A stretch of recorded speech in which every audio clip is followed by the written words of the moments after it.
Well, it's the story of a mother's relentless pursuit of justice for her son's murder. And we'll talk about the 5 F's of injustice. Careful, it's Till on this episode of the Finding Good podcast with Kevin and Milton.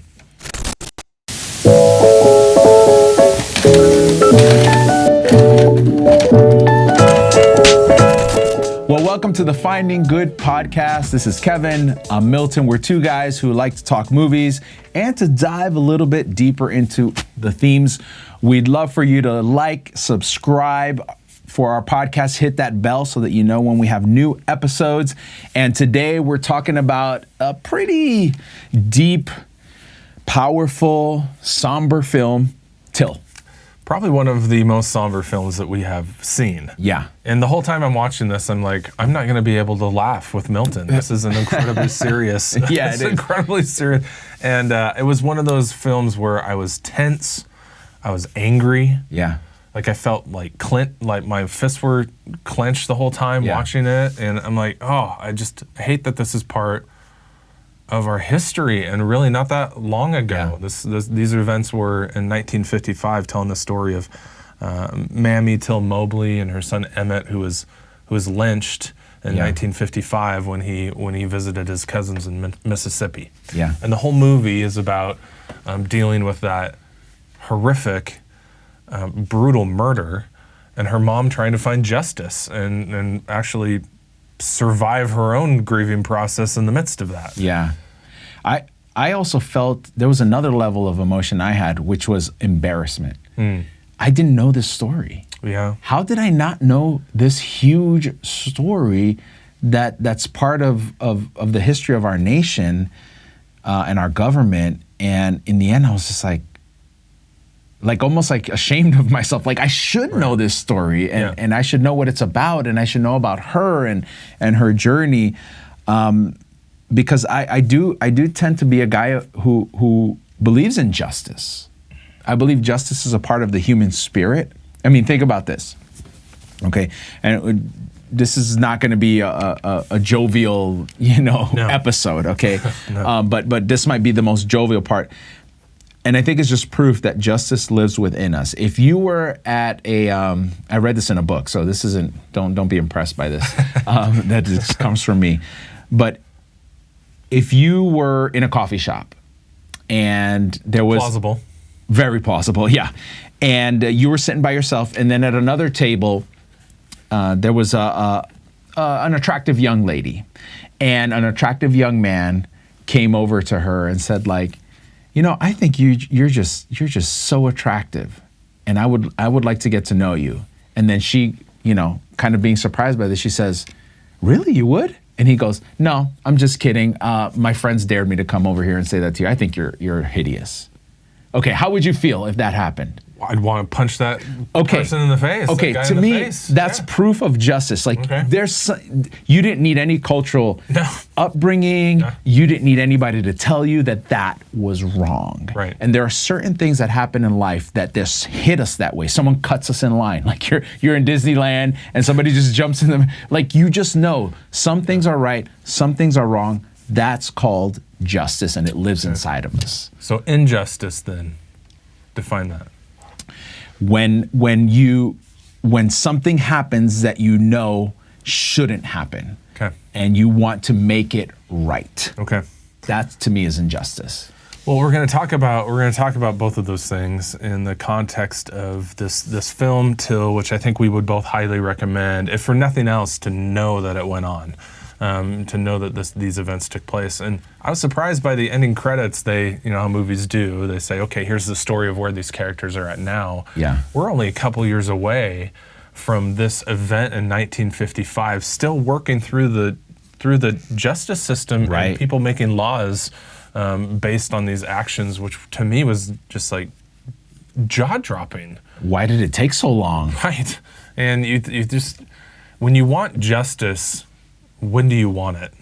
Now, immediately. Right now in this moment. And I think we saw with the mother just in this movie, her inability to get it, to get justice for her son.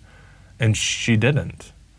And to have to leave it at that. I remember that scene of her walking walking out of the courtroom knowing these people are lying. The jury knows they're lying. The judge knows they're lying. It's obvious they're putting on a show. And I know in my knower that that these men are going to be found not guilty. And I can't stay here for that. And she walks out, and that's that.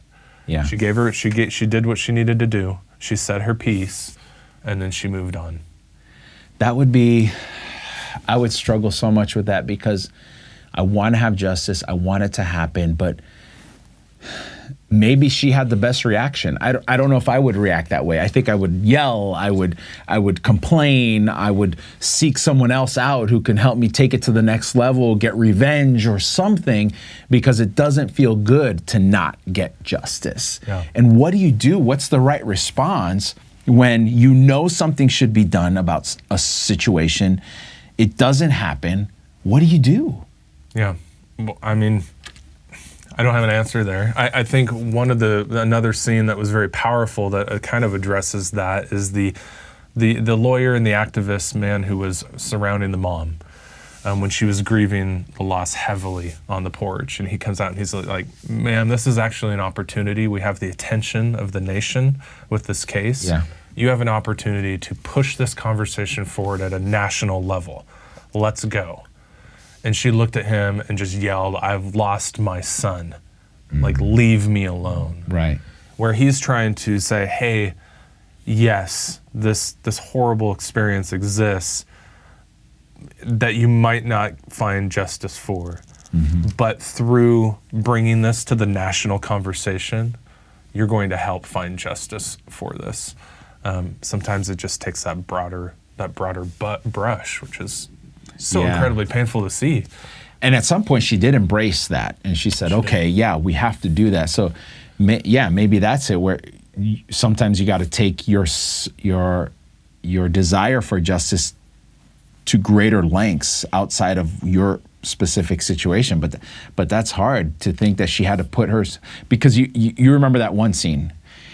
She brings her son's body back from where he was murdered to Chicago, was it? I think it was. She lived in Chicago, and then they had the funeral, and it was in a church, or the viewing, and she said, "Open casket, don't fix him, leave his face the way it is, leave his body the way it is, because I want everyone to see what happened."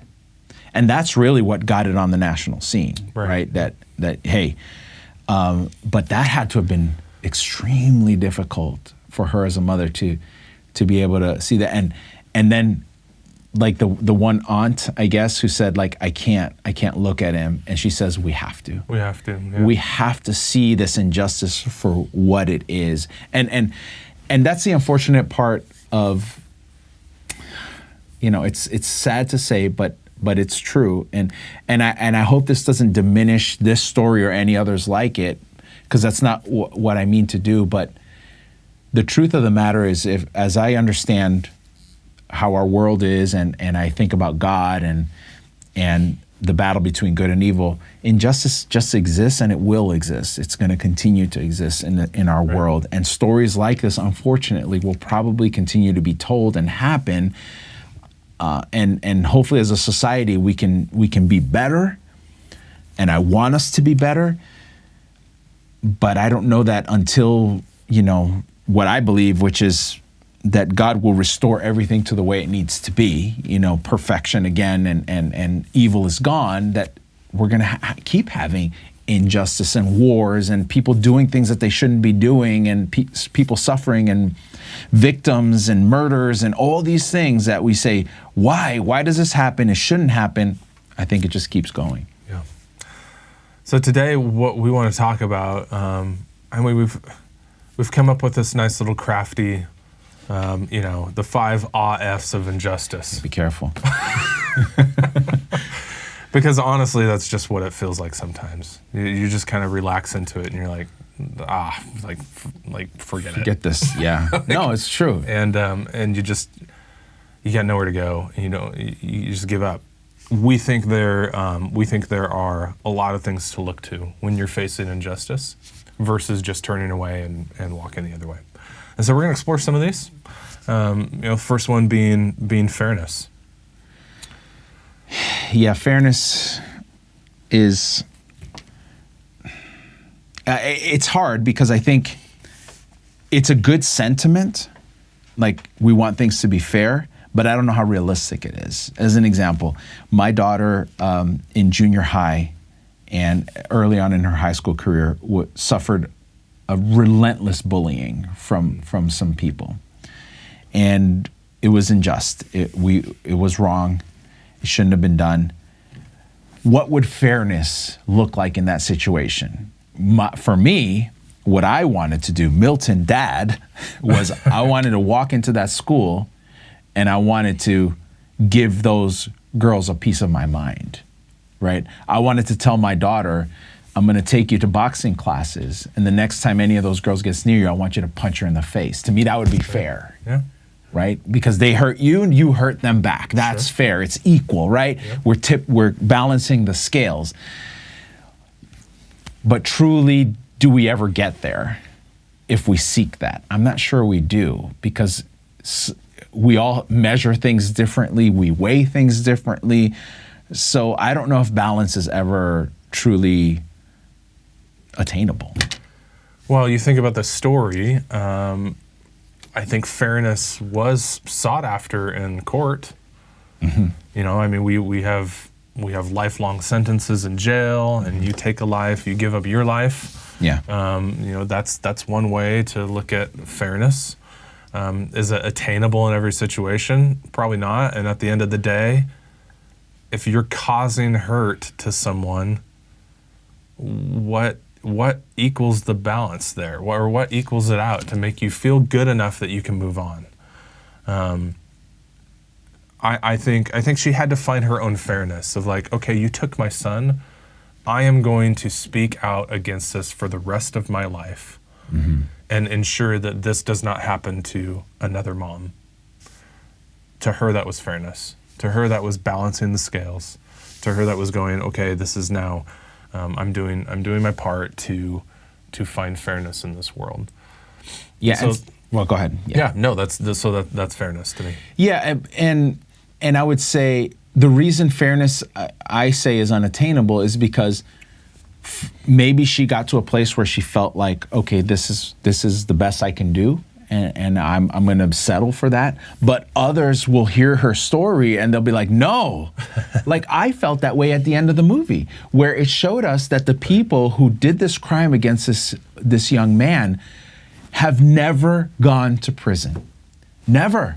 Right. Still alive today, living on this earth. That's not fair to me. Yeah. No. So it's for one person, we might be able to get to fairness, but not for society. I don't think it ever happens. Say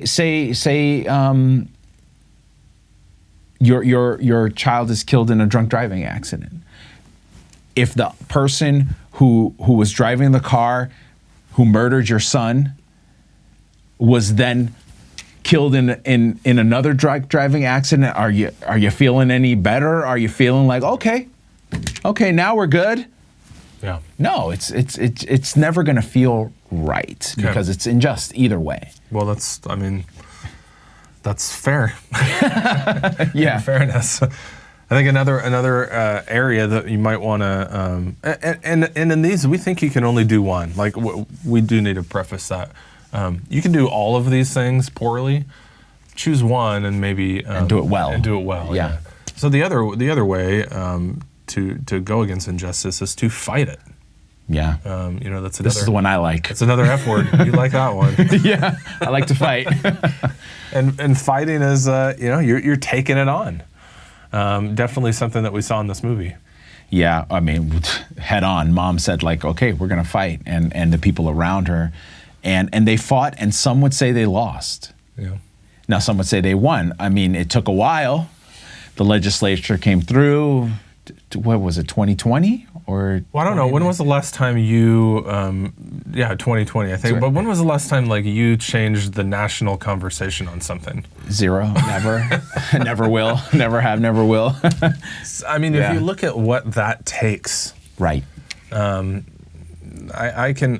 seen that happen just a few times in my lifetime, of where a person just has to go to all out war Yeah. just to get the ship to turn a little bit.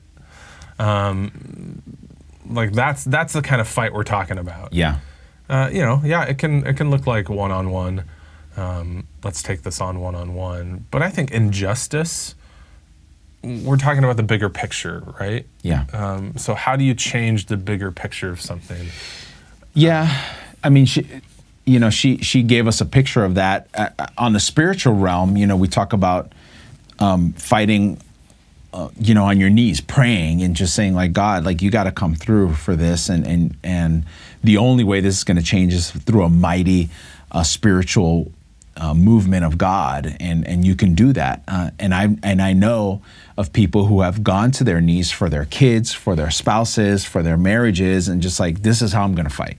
So you would call that fighting? Oh, for sure. For sure. See, I hear that, and my initial response is, that's so passive. Well, maybe you need to pray more, Kevin.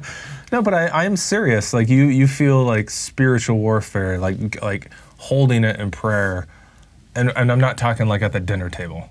Like you're talking about really going constant, day in, day out. That's fighting. I mean, my wife and I do this every night for our kids. Sometimes we don't know what we're fighting for. Yeah. Other than just protect them, knock them over with your love, that kind of fight. But when we know that there's actual stuff, like when my youngest daughter was going through some really challenging times at school, and we were just praying like, God, like help her, find her a place to live, find her a job, like that was the fight that we were going through. So yeah, you can do that. And look, is there any more injustice than like a spouse, say,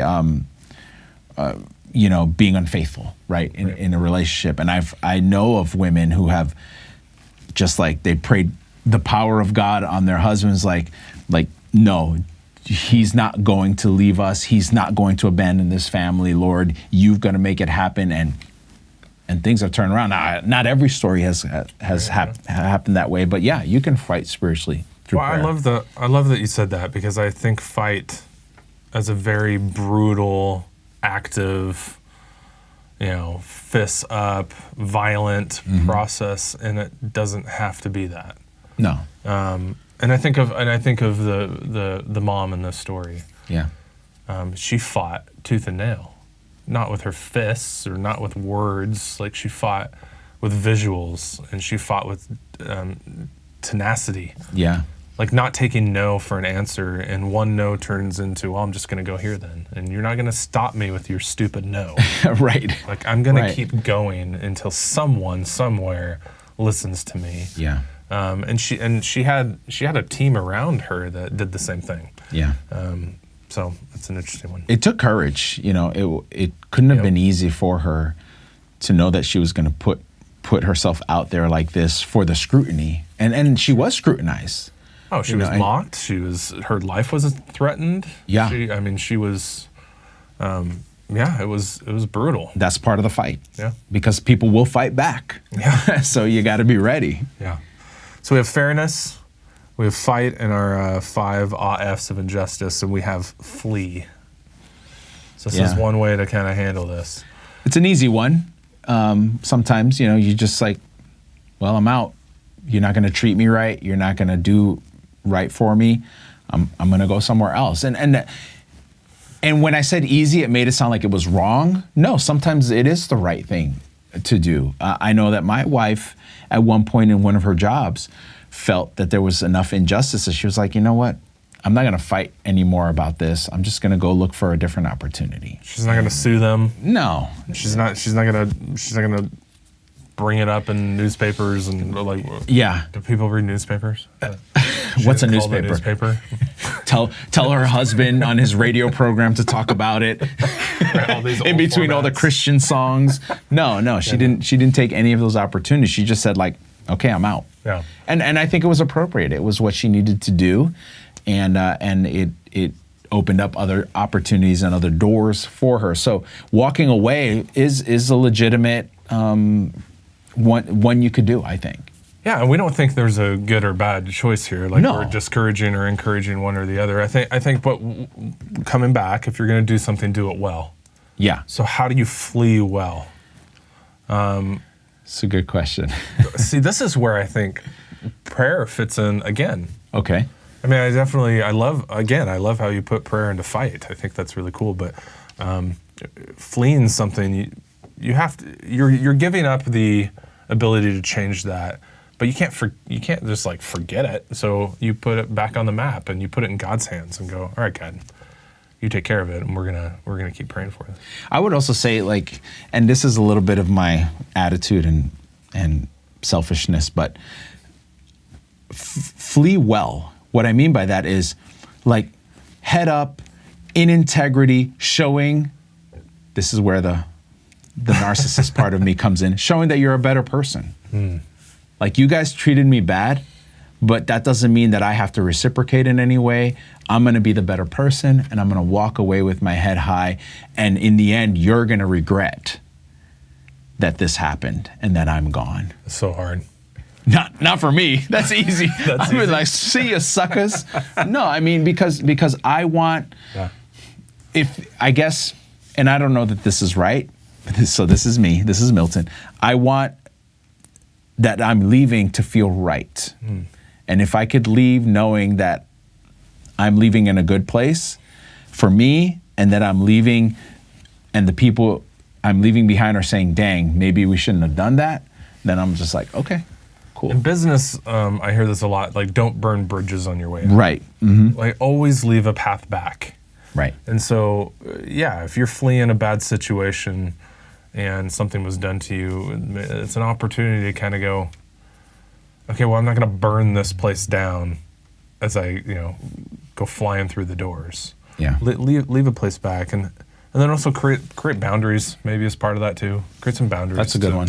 You're safe, and this isn't following you in unhealthy ways. So, okay, fairness, fight, flee. Fourth one. My favorite. Fume. We're like, Fuming. what anger word starts with F? Fume. There we go. That's a good one. We're so clever. You like this. Yeah. No, if you anger, like, and you can, we did another episode where we talk about anger. That anger isn't necessarily a bad thing. It's when anger takes control over the situation. And listen, for Mamie, right? Is that was her name? Mamie. Mm-hmm. Every right to be angry. They murdered her son. And she took that anger and she used it as the fuel for what she needed to do. And that's what anger could do. It could fuel your seeking justice. But of course, you don't want anger to be in control. You just want anger to be a tool that you use to find it. So anger's good. It does have its negative side to it, so you do have to be careful to not let it get too far. But I think it's an important ingredient in fighting injustice in any way. You have to really hate what's going on, to be passionate about pushing forward in the fight. So, all right, that's a big one. Probably the hardest one in the bunch, and one that I believe we're all called to do always, is forgive. No, hard pass. That's hard. Forgiveness is hard. And I talked about my daughter a little bit. I'm still in a struggle to forgive that group of students that treated my daughter badly. And this is interesting. I'm actually going back to that place in a few weeks, and I don't know if I'll run into them in any way, but there's a possibility. Oh. What do I do? I'm actually going to speak at a church. This could be interesting. So will I be able to, and I like to say that I've forgiven them, but if I go down deep and if I'm ever in their presence, that's when I'll show if I really have or haven't. And I could smile and I could fake, but have I really done it? Yeah. So I don't know. This one's hard. Yeah, forgiveness is hard. Probably the one that will really end in that fight, I think, in that process. This is probably the one that you can take on. That's kind of the bookend, the bookmark for, or the bookend for dealing with this, is being able to forgive and let go, and let God be God. Yeah. It's a tough one. Yeah. So the 5 F's. F's. F's of injustice. This is the journey, and I believe that all of us at some point will face injustice in some way or another. So it's good to think about how we can handle it, because we're going to have to. Yep.